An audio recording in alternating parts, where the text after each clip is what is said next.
Good evening. अध्ययन academy के online platform में एक बार आप लोग का पुनः स्वागत, अभिनंदन। और आप जानते हैं कि साइंस का छठवां सीरीज है, इसमें 25 क्वेश्चन हैं जिनको हम लोग देखते हैं। देखो, पहला क्वेश्चन है कि दीप्त प्रकाश यानी कि ल्यूमिनस कहते हैं कि मानव मापन के लिए एसआई की इकाई क्या होती है? मोल है कि एम्पियर है कि केल्विन है कि कैंडेला है? बताइए कौन सा होगा। जैसे आप जानते हैं ना, मोल किसका है, तो आपने कहा सर पदार्थ की मात्रा, पदार्थ की मात्रा का इकाई क्या हो जाएगा? मोल हो जाएगा, है ना। एम्पियर किसका है, तो आपने कहा विद्युत धारा का, विद्युत धारा। इसके बाद केल्विन किसका है, तो आपने कहा ताप का। अब इसके बाद चौथा कैंडेला, यही हो जाएगा आपका ज्योति तीव्रता, है ना। तो ल्यूमिनस इसी को कहते हैं, दीप्त तीव्रता कह लो या ज्योति तीव्रता। पहले का आंसर क्या हो जाएगा आपका? कैंडेला। ठीक है। मूल राशि जो राशियां हैं 7, उसमें पदार्थ की जो मात्रा है, और आपका ये 4 तो यही है, 3 और स्प्रिंग, घड़ी के स्प्रिंग में भंडारित ऊर्जा कौन सी है बताइए। गतिज ऊर्जा है कि स्थितिज ऊर्जा है, कि उष्मीय ऊर्जा है कि रासायनिक ऊर्जा है? Kinetic energy, potential energy, heating energy या केमिकल एनर्जी? घड़ी देखी ना, उसमें कौन सी ऊर्जा होती है? तो देखो बेटा, ऊर्जा वास्तव में जो आप लोग पढ़े हैं और हमने आपको बताया, तो ऊर्जा 2 प्रकार का सिस्टम हमने आपको बताया। अब इसमें 2 प्रकार की जो ऊर्जा है, उसमें अगर देखा जाए कि जैसे एक तो आपने कहा कि सर गतिज ऊर्जा है ना, एक क्या हो जाएगा? गतिज ऊर्जा है, काइनेटिक एनर्जी। एक हो गया गतिज ऊर्जा, है ना। और दूसरा क्या हो गया? पोटेंशियल एनर्जी हो जाएगा, यानी कि स्थितिज ऊर्जा हो जाएगा। ठीक है, ये हो जाएगा आपका स्थितिज ऊर्जा। ठीक ना। अब यहाँ जो गतिज ऊर्जा है और स्थितिज ऊर्जा है, तो गतिज ऊर्जा क्या है? किसी वस्तु में गति के कारण जो ऊर्जा उत्पन्न होती है वो गतिज ऊर्जा है ना। तो गतिज ऊर्जा बराबर क्या होता है? काइनेटिक एनर्जी बराबर होता है हाफ mv²। ठीक है ना। अगर वेग का मान दुगना कर दिया जाए तो ऊर्जा 4 गुनी, आधा कर दिया जाए तो 1/4 गुनी। लेकिन जो आपने देखा कि जो स्थितिज ऊर्जा है, जैसे बांध में एकत्रित जल है, चाबी भरी हुई घड़ी है, खिंचा हुआ रबड़ है, खिंचा हुआ कमान है, ये सब किसमें आ जाएंगे? तो स्थितिज ऊर्जा में आ जाएंगे। तो हमारा क्वेश्चन क्या था? घड़ी की स्प्रिंग, है ना। तो कब स्प्रिंग कौन सा हो जाएगा आपका? स्थितिज ऊर्जा हो जाएगा। ठीक है ना। इसके बाद उष्मीय ऊर्जा आप जानते हो, रासायनिक ऊर्जा भी आप जानते हो। रासायनिक ऊर्जा सेल में भरी है, आप जानते हो। स्थितिज ऊर्जा और गतिज ऊर्जा, ज्यादा ऊंचाई पर सांस लेने में कठिनाई क्यों होती है? वायु के कम दबाव के कारण, न्यून तापमान के कारण, ओजोन के कारण या उच्च आर्द्रता के कारण? इसके कारण कम दबाव के कारण। ठीक है ना। जैसे पृथ्वी है, अब पृथ्वी के जैसे ही हम लोग ऊपर जाते हैं, तो जैसे ही ऊपर जाएंगे तापमान कम होने लगता, तो जो क्या होता है? वायु दाब कम होने लगता है। अब आपने कहा सर वायु दाब कम क्यों होता है? तो वायु दाब कम होने का रीजन ये है कि आप समझिए कि ग्रेविटी के कारण जो वायुमंडल है वो पृथ्वी के सरफेस के पास तो सघन है, ऊपर जाओगे तो विरल हो जाएगा, रैरर हो जाएगा। इसलिए ऊपर वायु दाब कम है। जब वायु दाब कम है तो O2 भी कम हो जाएगा, तो सांस लेने में क्या हो जाएगा? प्रॉब्लम क्रिएट होने लगेगा। ठीक है ना, अधिक ऊंचाई पर जाने। ठीक ना। अगली जो क्वेश्चन है, थर्मामीटर में आमतौर पर पारे का प्रयोग किया जाता है ना। थर्मामीटर हमने आपको बताया था, जैसे थर्मामीटर होता है, एक जो तापमापी है वो एक द्रव तापमापी है ना, लिक्विड थर्मामीटर है। जैसे तापमापी में द्रव तापमापी की बात करें द्रव तापमापी। तो द्रव तापमापी में क्या होता है, क्या भरा जाएगा, या तो पारा भरा जाएगा मरकरी, है ना, या तो भरा जाएगा क्या पारा, और या क्या भरा जाएगा अल्कोहल, ठीक है ना। तो पारा जो तापमापी है, पारयुक्त तापमापी, तो पारा चूंकि -40 पे जम जाता है, अतः -39 डिग्री सेल्सियस तक के ताप में पारयुक्त तापमापी का प्रयोग किया जाता है, और -39 के नीचे 40 से अधिक वो अल्कोहल तापमापी। तो हमारा जो, जैसे आपने क्लिनिकल थर्मामीटर देखा, जो डॉक्टर क्या करता है, जब फीवर आता है हमें तो जीभ के नीचे या आर्मपिट में लगा देता है। तो ये जो थर्मामीटर, इसमें किसका प्रयोग किया जाता है, पारे का। किसका, पारे। अब वो डिजिटल आ गया, वो अलग बात है। इसमें ध्यान देना 95 डिग्री फ़ारेनहाइट से 110 डिग्री फ़ारेनहाइट तक के चिन्ह बने होते, और शरीर का तापमान कितना होता है, तो 98.6 डिग्री फ़ारेनहाइट देखा जाता है, ठीक है ना। तो यहाँ इसमें पारे का प्रयोग, अब क्वेश्चन ये नहीं पूछा उसने कि पारा क्या अल्कोहल, उसने कहा कि पारे का यूज क्यों किया जाता है, क्योंकि पारे की जो चालकता है वो कैसी होती है, उच्च होती है। ये बात समझ आ गया, तो वो तापमान को जल्दी से व्यक्त कर दे। ओके, पांचवा क्वेश्चन है, निम्न में से किसके द्वारा अधिक जलन पैदा होती है, उबलता हुआ पानी, गर्म पानी, भाप या पिघलती हुई। आप जानते हो कि भाप का जो है ना वो ऊष्मा कितना है, 540, ठीक है ना। कुल मिला के ये समझिए कि 1 ग्राम पानी को 1 डिग्री सेल्सियस गर्म करेंगे तो जहाँ पे 80 कैलोरी ऊर्जा खर्च होगी, वहीं पर 1 ग्राम पानी को भाप बनाओगे तो 540। तो ऊर्जा किसमें है, भाप में, तभी तो भाप का इंजन बना। जब भाप में ऊर्जा अधिक है तो आप जलन भी किससे होगी, आपका भाप से, ठीक है ना। ठीक, इसके बाद में निम्नलिखित में से किसमें निम्न तापी इंजन का प्रयोग किया जाता है, तुषारहीन रेफ्रिजरेटर, अंतः समुद्री नोडक, रॉकेट या अतिचालक में शोर। बताइए, निम्न तापी इंजन, इसको हम लोग निम्न तापी इंजन का हम एक नाम और लिख देते हैं, शायद तुम लोग समझ पाओ, क्रायोजेनिक इंजन।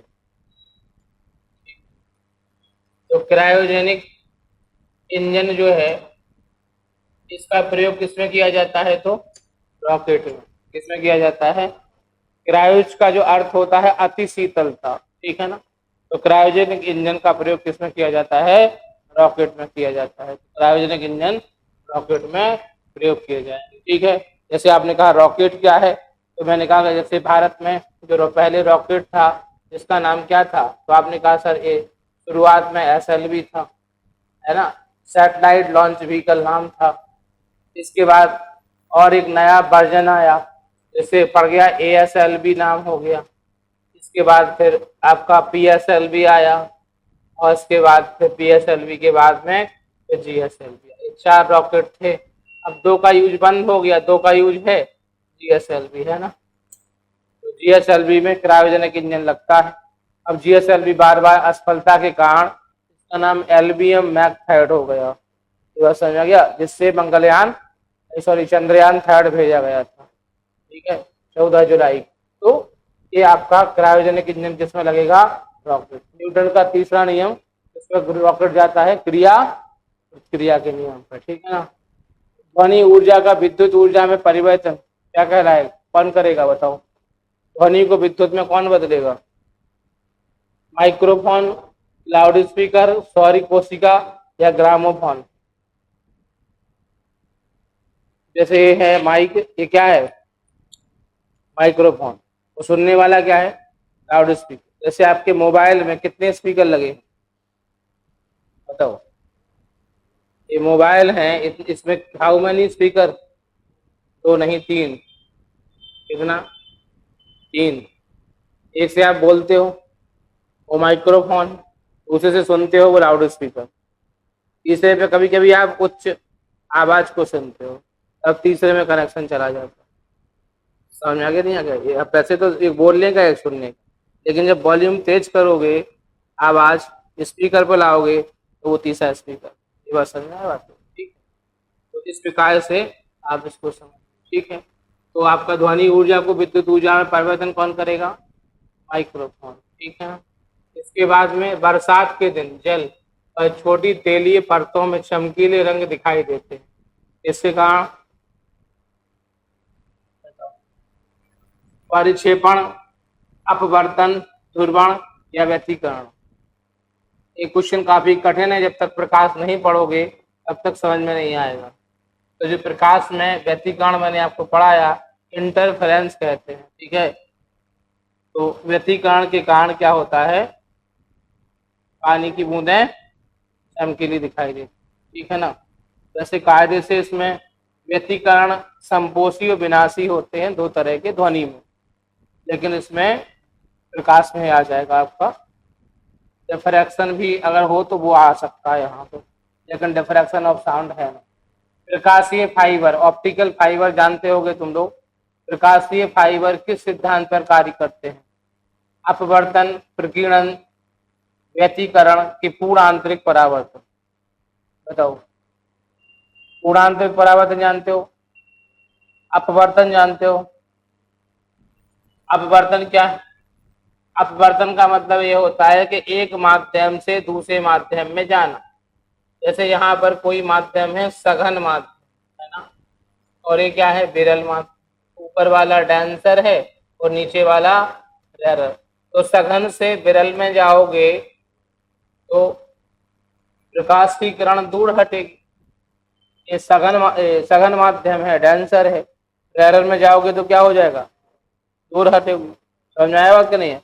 और विरल से सघन में आओगे तो आसपास आओगे, ठीक है। अगर नहीं समझ में आया तो आप ऐसे समझ सकते हैं, एक छोटा कमरा है, इसकी स्ट्रेंथ 100 बच्चे है और एक बड़ा हॉल है। अब इस छोटे कमरे में आप लोग बैठते हैं, मान लो 100 बच्चे हैं और 100 बच्चे पढ़ते हैं इसमें। अब किसी दिन मैंने कहा कि बड़े हॉल में क्लास लूंगा, तो बड़े हॉल में जब आज आप जाएंगे तो फिर आराम से एक एक बेंच पे एक एक बच्चा बैठेगा। तो सघन से जब विरल में जाएंगे तो दूर हटेगा, और विरल से सघन में आएंगे तो पास आ जाएगा। ये बात समझ में आ गया? अब यहाँ पे कहाँ जा रहे हैं, सघन से विरल में, तो दूर हट रहा। इसे कहते हैं आपतित किरण। क्या कहेंगे? आपतित किरण कहते हैं, है ना, आपतित किरण कहते हैं। और इसे आपतन कोण कहते हैं। क्या कहते हैं? आपतन कोण कहते हैं, आपतन कोण। और इसे क्या कहेंगे? अपवर्तन कोण कहेंगे, है ना। ये हो गया अपवर्तन कोण।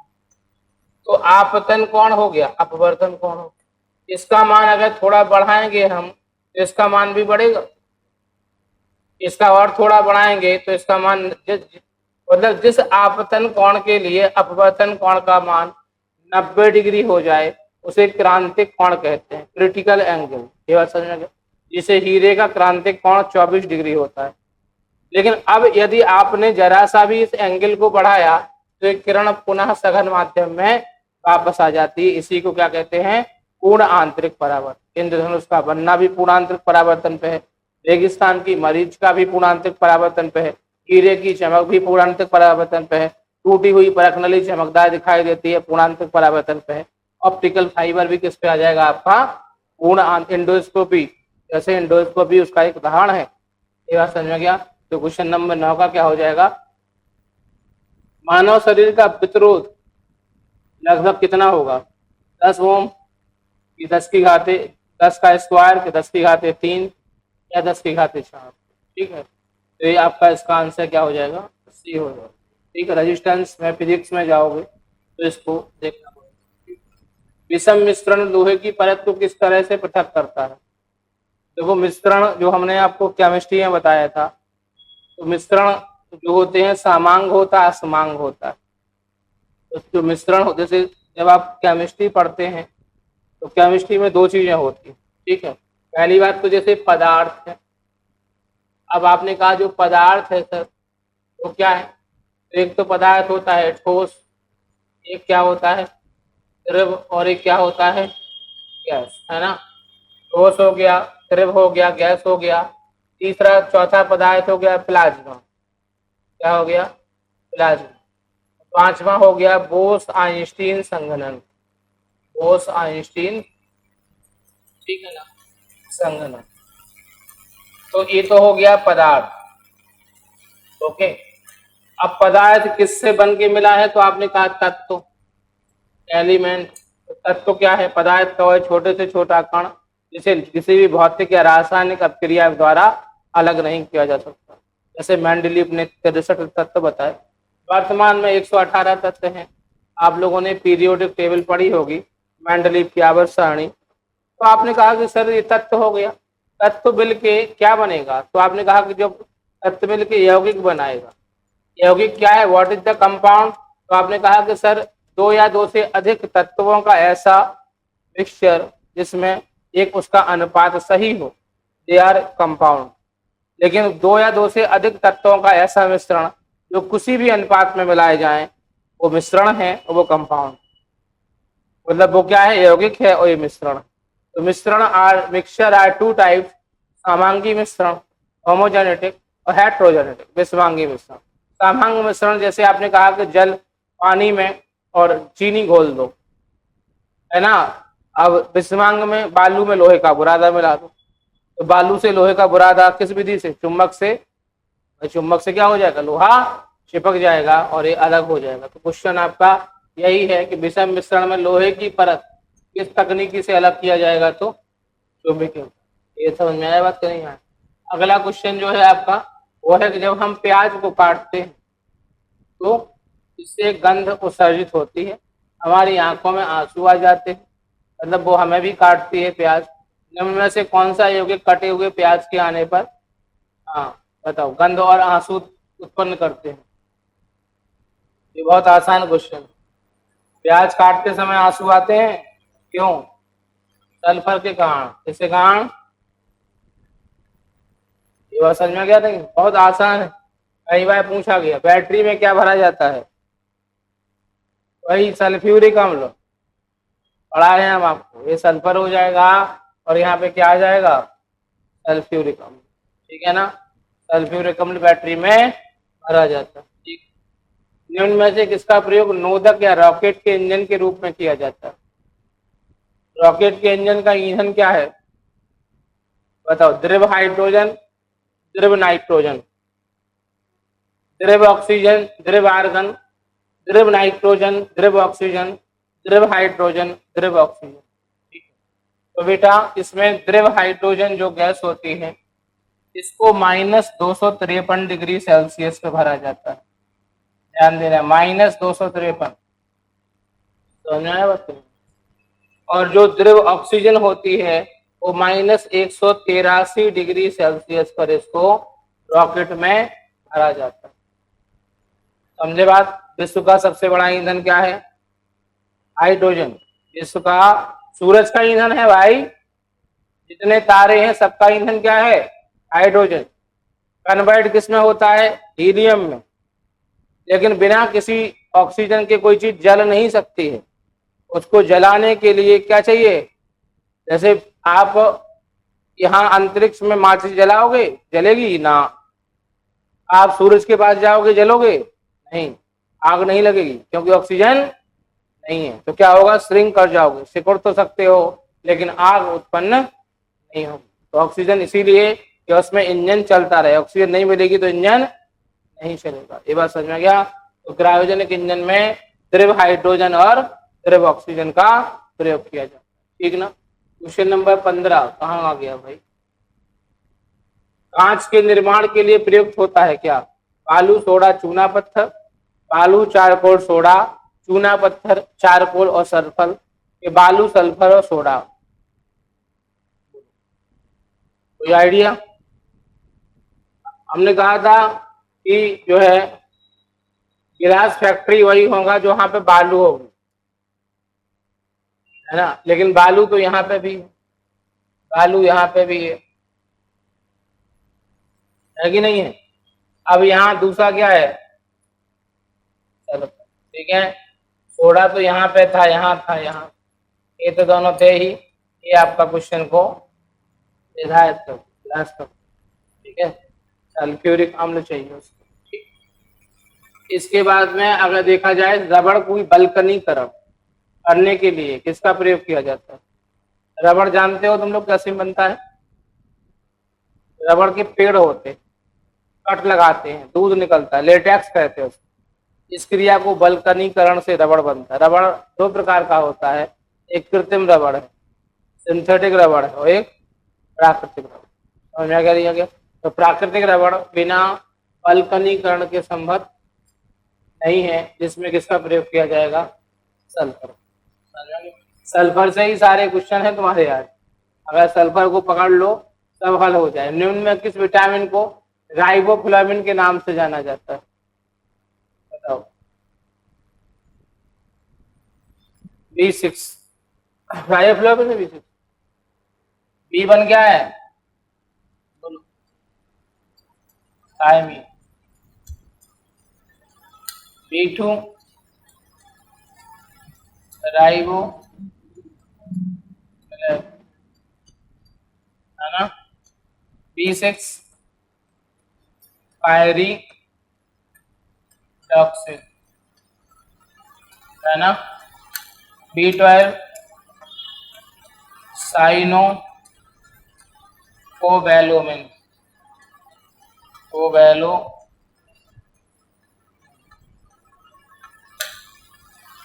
कौन सा हो जाएगा? ठीक है ना, समझ में आया? निम्नलिखित में से कौन सा विटामिन सामान्यतः मूत्र में उत्प्रेरित हो जाता है? A, B, C, D। Urine के साथ कौन सा चला जाएगा? देखो बेटा, vitamin are two types. Vitamin कितने प्रकार के होते हैं? दो प्रकार। कौन सा? तुमने कहा कि एक तो जल में घुलनशील, वाटर डाइल्यूटेड, ये हो जाएगा जल में घुलनशील। घुलनशील, तो जो जल में घुलनशील विटामिन है वो कौन से हैं? बी और सी। दूसरा क्या है? वसा में घुलनशील। वसा में घुलनशील, वसा में घुलनशील कौन कौन से हो जाएंगे? ए, डी, ई और, तो ये जो चारों विटामिन हैं वो संचित होते हैं किसमें? यकृत में। ये तो संचित होते हैं और जल के साथ बाहर निकल जाते हैं, तो जितना हम इनको लेते हैं उसका बहुत सा भाग तो बाहर निकल जाता है।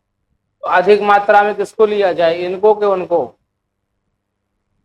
अधिक मात्रा में भोजन में कौन सा लिया जाए? बी और सी, क्या ए, डी, ई के कौन सा? बी, सी। कौन सा? क्योंकि इनका अधिकांश भाग यूरिन के साथ शरीर से बाहर निकल जाता है। ये बात समझ में आ गया? इनको एक नॉर्मल कंडीशन में लेंगे, नहीं तो हमारा लीवर है वो मुश्किल में आ जाएगा। ठीक है, तो क्वेश्चन कब क्या था तुम्हारा? क्या आ जाएगा? विटामिन सी आ जाएगा। मानव शरीर में पाचन तंत्र सबसे लंबा हिस्सा कौन सा है? पाचन तंत्र जो डाइजेस्टिव सिस्टम है ना, कुल मिला के आहार नाल कह सकते हैं। आहार नाल, एलिमेंट्री कैनाल। इसके 5 भाग मुख्य हैं। एक तो माउथ है, एक ग्रास नली है ना, एक आमाशय है, एक छोटी आंत है और एक क्या हो जाएगा? बड़ी आंत, लार्ज इंटेस्टाइन। ठीक, कुल मिला के आहार नाल की लंबाई होती है 33 फुट। कितना? इसमें आप समझिए कि जो है ना, छोटी आंत ही 7 मीटर की है। कितना? बड़ी आंत लगभग 1.5 मीटर की। इसकी लंबाई 1 फुट, इसकी लंबाई लगभग 25 सेंटीमीटर। समझ में आ गया नहीं आ गया? तो सबसे लंबा क्या दिख रहा है आपको? ये बात समझ में आ गया? इसी में भोजन का पाचन यानी कि एजिमिलेशन देखा जाता है। ठीक ना। इसके बाद अगले क्वेश्चन नंबर 20 पे आ जाते हैं। श्वसन कैसी प्रक्रिया मानी जाती है? संश्लेषणात्मक प्रक्रिया, अपचयी प्रक्रिया, आरोही प्रक्रिया या तनुकरणीय प्रक्रिया? तो अपचयी प्रक्रिया। है ना, अपक्षय उपक्षय रिडक्शन ऑक्सीडेशन, तो कौन सी प्रक्रिया मानी जाएगी ये अपक्षय रेस्पिरेशन। दिल का दौरा किस कारण होता है बताओ? हृदय पर जीवाणु का हमला, हृदय गति का रुक जाना, हृदय में रुधिर की आपूर्ति में कमी, अज्ञात कारणों से हृदय के कार्यों में बाधा। क्या हो? हृदय पर जीवाणुओं का हमला, हृदय गति का रुक जाना, हृदय में रुधिर की आपूर्ति में कमी, अज्ञात कारणों से बाधा। जैसे ब्लड, मान लीजिए हृदय का काम क्या है, हार्ट का काम क्या है? ब्लड को पंप करना। हार्ट का काम क्या है? 280 ग्राम का हार्ट होता, ठीक है ना, मुट्ठी के आकार का, ऊपरी भाग आलिंद, नीचे वाले भाग निलय, ब्लड को पंप करता रहता 24 घंटा। तुम तो सो जाते हो, हृदय कभी सोता नहीं। हृदय जब से माता के गर्भ में 6वें सप्ताह में हृदय चालू होता, तो गर्भ में जो शिशु है उसकी धड़कन 150 बार, और जब जन्म ले लेता है तो 120 बार, साधारण रूप से 72 बार, और वृद्ध में 60 बार। जब तक हृदय चलेगा तब तक आप चलेंगे, नहीं तो आपके घर वाले आपको 24 घंटे से ज्यादा ना झेल पाएंगे। इतना अब जिंदा हो तो कहाँ लेटते हो? पलंग पर, मरने के बाद जमीन पर। जिंदा हो तो घर के अंदर, मरने के बाद घर के, समझ में आ गया नहीं आ गया? तो अब आप समझ लीजिए, ये हृदय, ये हमारी पहचान, अस्तित्व है, नहीं तो थे, ठीक है।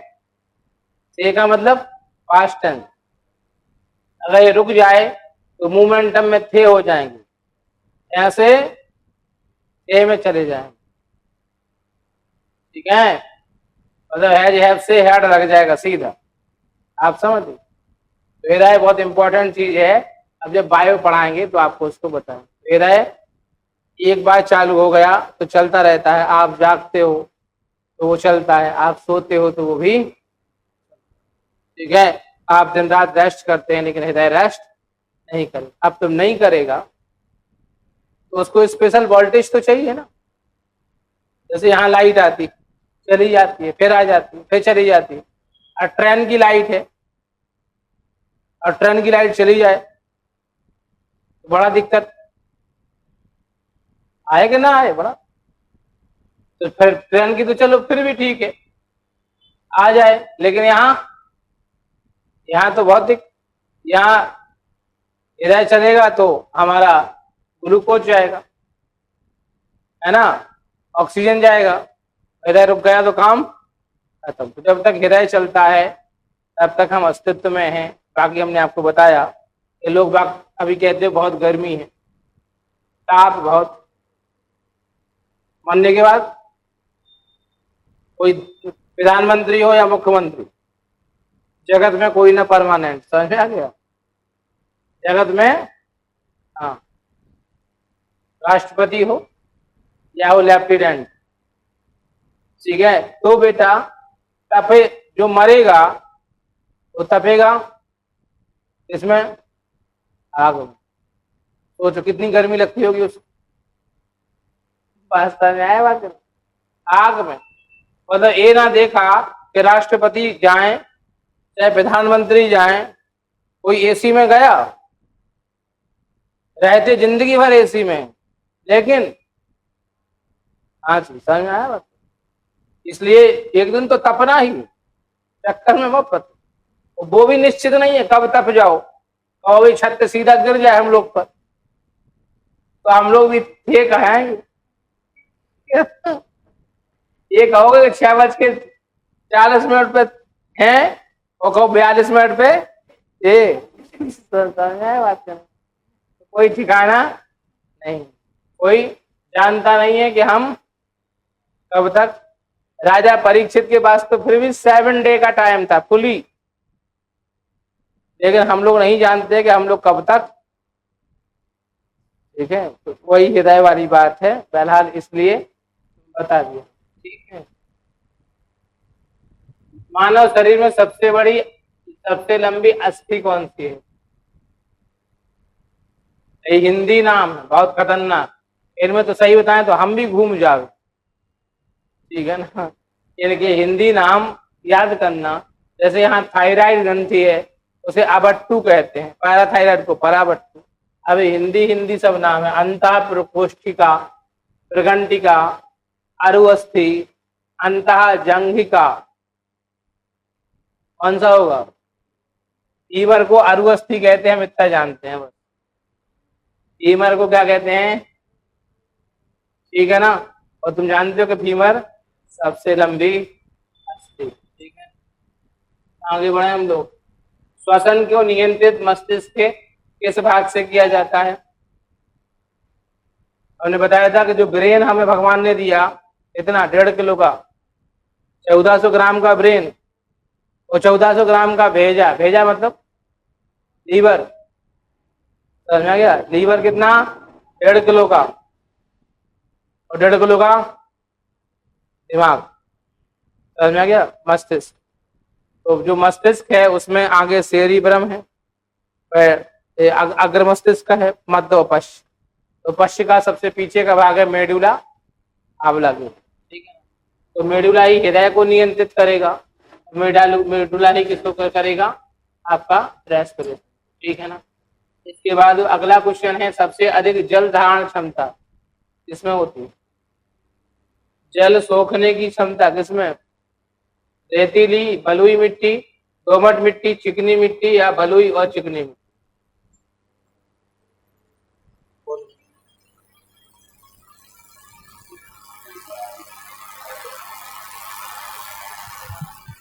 जल धारण की क्षमता, रेत में डालोगे तो रेत तो सूखेगी, जितने छोटे पतले कण हैं उतना ही तो ज्यादा सूखेगा ना। आया समझ में बात नहीं? तो पतले कण किसके होंगे? ठीक है भाई। आटा, तुम लोग एक प्रैक्टिकल है, रोटी बनाते हो, बनाते हो रोटी, रूम पे रोटी कौन बनाता है? बनाते हो ना। हाँ, तो अब अनुभव करना। यहाँ जो इलाहाबाद में रहता है वो कम से कम बहुत से अनुभव करता है। जैसे घर पे तो कभी रोटी बनाई ना होगी, मम्मी है ही, कोई टेंशन नहीं। अब यहाँ कौन बनाए? या तो टिफिन खाओ या खुद बनाओ। टिफिन खाओगे तो सड़े आलू, सड़ा आटा, ठीक है। तो खुद अपना बच्चा रहेगा, साल 6 महीना कुकिंग करना सीख जाएगा, तो किसी प्रकार से भारत के नक्शे जैसी रोटी बनाना चालू कर। सही कहा हमने कि नहीं? ठीक है। रोटी बहरहाल मैं बना नहीं पाता हूँ, सही बताऊं तो, क्योंकि भारत का नक्शा तो बना दूंगा पूरा विश्व का, लेकिन रोटी कभी गोल नहीं बनती। प्रयास तो करते हैं, तो पराठा तो चाय जैसा बन जाता है। पराठा गोल तो बनता नहीं, टेढ़ा, 3 कोने का, 4 कोने का, चाय कुछ। कभी कभी पराठा बनाने का मौका मिल जाता है। समझ आया वर्ग नहीं आया? तो बेटा जब आटा बहुत महीन हो तो पानी ज्यादा, गेहूं में पानी डालोगे रुकेगा? मोटी आटा में डालोगे कम, ज्यादा आटा में, पतले में डालोगे तो क्लियर हो गया ना दिमाग में आ गया तो, ठीक है। तो इस पे ये आपका उदाहरण यहाँ पे आ गया। घोड़े और गधे के से पैदा जानवर की संकर प्रजाति को क्या कहा जाता है? घोड़ा और गधा, बोलो। टट्टू, बछड़ा। अच्छा भाई, कहानी हम पढ़े थे भूगोल में, उसमें क्या था कि घोड़ा को क्या किया? पहाड़ों पे ले गए। अब बेचारा पहाड़ों पे चढ़े उतरे, चढ़े उतरे, तो उसकी दूसरी तीसरी पीढ़ी में म्यूल बन गया, खच्चर। जैसे आपको मान लो हम अफ्रीका महाद्वीप ले जाएं 0 डिग्री पर, वहां छोड़ दें, तो वहां पे हवा नहीं, तो आपकी दूसरी पीढ़ी तीसरी पीढ़ी में नाक बड़ी हो जाएगी, हवा है नहीं, तो नाक भगवान ने इसलिए बड़ी कर दी कि भैया थोड़ी आ जाए, बड़ा गेट कर दिया। और मान लो चीन ले जाए रूस, तो नाक चपटी कर देगा भगवान। नहीं तो बहुत हवा है, अंदर अंदर घुस जाएगी तो फेफड़े। आया बात कि नहीं आया? तो इसे कहते हैं म्यूटेशन। आपने पढ़ा होगा जिराफ की गर्दन लंबी होती, क्योंकि कूद कूद के पत्तियां खाता, तो गर्दन कैसी हो गई? लंबी हो गई। हम लोग भी ये अग्रपात है, अपर लिम्स है, लोअर लिम्स है, खड़े हो गए आज। ये बात समझ में आ गया आपका? तो हाँ, ये जो है उत्परिवर्तन बात। जैसे आजकल आप लोग क्या करते हो? मोबाइल देखते हो। देखो क्यों ना, हम क्लास पढ़ा रहे तो देखना ही पड़ेगा। तो मोबाइल देखोगे तो मुंह बंद, मुंह से बंद है काम, आंखों से ज्यादा काम। एक दिन ये हो जाएगा कि जो मैगजिला है, जबड़ा है, वो चलेगा नहीं, तो बोलना भूल जाओगे। तो आज बातें करते हो चटर पटर, आने वाली पीढ़ियां केवल चैटिंग करेंगी, गिव मी सम वाटर।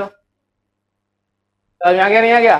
तो जब हम लोग क्या करेंगे, जो काम नहीं करेंगे, आज हम लोग की पूंछ नहीं है। आज आप पेड़ पे चढ़ना जानते हो? मान लो जानते भी होगे, तो दोनों हाथ पांव से बंदर जैसे थोड़ी चढ़ पा रहे हो? बताओ, चढ़ पा रहे हो? आज पूंछ नहीं है, क्योंकि पूंछ जो है हम लोग की खत्म हो गई, इसलिए कि उसका उपयोग बंद हो गया। समझे बात? तो जिसका उपयोग बंद हो जाएगा, मुंह का उपयोग करना बंद कर दोगे, तो धीरे धीरे आज जो इंसान है सुबह 10 बजे जाता है, ऐसे हो अपने लैपटॉप खोल के बैठ जाएगा 6 बजे तक, तुम पैप पैप पे बैठा रहेगा 7 बजे, पूरा खोपड़ी चलेगी, हाथ पांव मुंह ना चलेगा सारे का। और घर आएगा और टेंशन में, चुप अपना मोबाइल देखे, फेसबुक चला रहा, मुंह नहीं चल रहा। अभी पिज्जा बर्गर कर देते ऑर्डर, आ गया, खाने के लिए भर मुंह चलेगा, स्वर जो बनाए थे पहले वो क्या हो जाएंगे? भूल जाए। एक समय इंसान शायद ही बात करेगा, ये बात समझ में? तो जब बात नहीं करेगा तो हम बात करना भूल जाएंगे। ठीक, वैसे भी आजकल जितने लोग हैं वो एकांत में ही रहना पसंद करते हैं। उसका सबसे बड़ा reason mobile, leave me alone. हम कुछ भी देखें, नो इंटर हियर। हाँ सब, चलो आगे बढ़े हम लोग। आज के लिए इतना ही।